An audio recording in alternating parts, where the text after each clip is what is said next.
What if your capital city, the beating heart of your country, was dying? Not just politically, not just metaphorically, but physically, sinking, drowning, disappearing beneath the sea? What would you do? Would you fight to save it? Or would you walk away and start over? Because that's exactly what Indonesia is doing right now. Leaving behind Jakarta and building an entirely new capital city from scratch, in the middle of the jungle, at a cost of over 35 billion. They're calling it Nusantara. And this isn't just an engineering project. This is a national reset, an environmental gamble, a cultural statement, and maybe, just maybe, a blueprint for the future of the Muslim world. Jakarta, a capital in crisis. Jakarta is one of the most chaotic, vibrant, and historically important cities in Asia, home to more than 30 million people in its greater metro area. It's the economic, political, and cultural nerve center of Indonesia. It's collapsing. Jakarta is sinking faster than any major city on Earth. Why? Because for decades, people have been pumping groundwater faster than nature can replace it. Because poorly regulated construction is adding weight to unstable ground. Because rising sea levels are swallowing the coastline. Today, 40% of Jakarta sits below sea level. Every rainy season, the floods come, and every year, they get worse. The traffic is soul-crushing. The air is among the most polluted in the world. The infrastructure is overstretched. And the cost of keeping Jakarta alive is skyrocketing. So in 2019, the then-President Joko Widodo, better known as Jokowi, made a historic decision. Indonesia will build a new capital. Not on Java, where over half the population already lives, but in East Kalimantan, on the island of Borneo. Why Nusantara? The name Nusantara isn't new. It's ancient.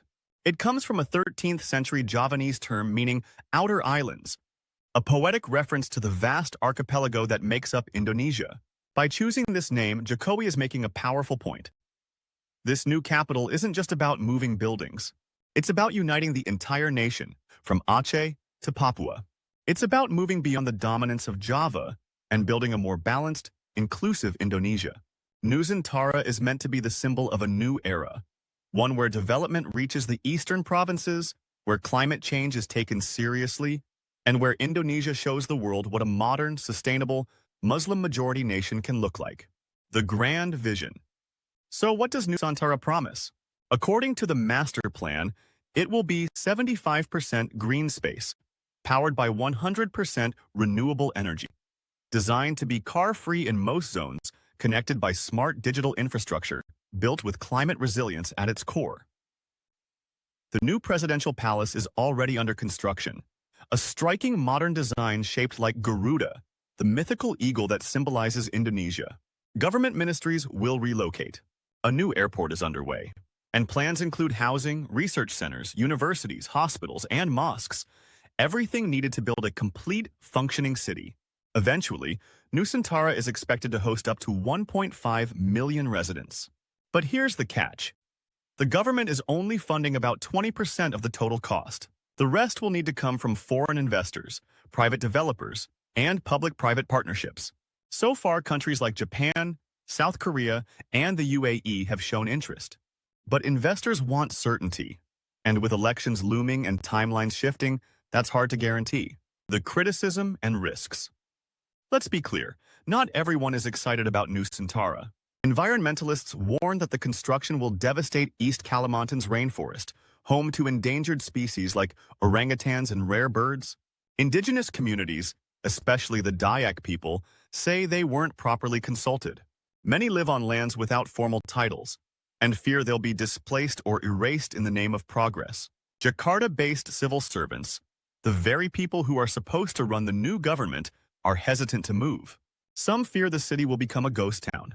Others say the project favors developers and elites, not ordinary Indonesians. And there's historical precedent to worry about. Brasilia in Brazil was hailed as a futuristic capital, but ended up deeply disconnected from the people.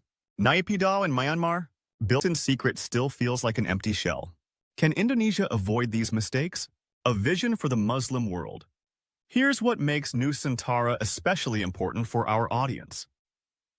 Indonesia is the largest Muslim-majority country in the world, but its Islamic identity is often misunderstood, even within the Muslim world. Nusantara offers a rare chance to show how Islamic values can be embedded in modern urban planning. Think about it.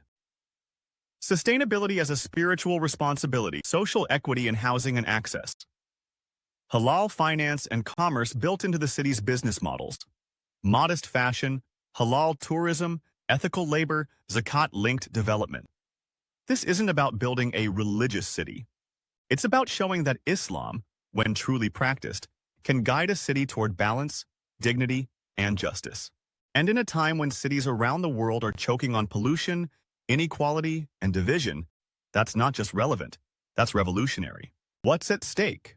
If Nusantara succeeds, it will relieve pressure on Jakarta, empower neglected regions, showcase a new model of development,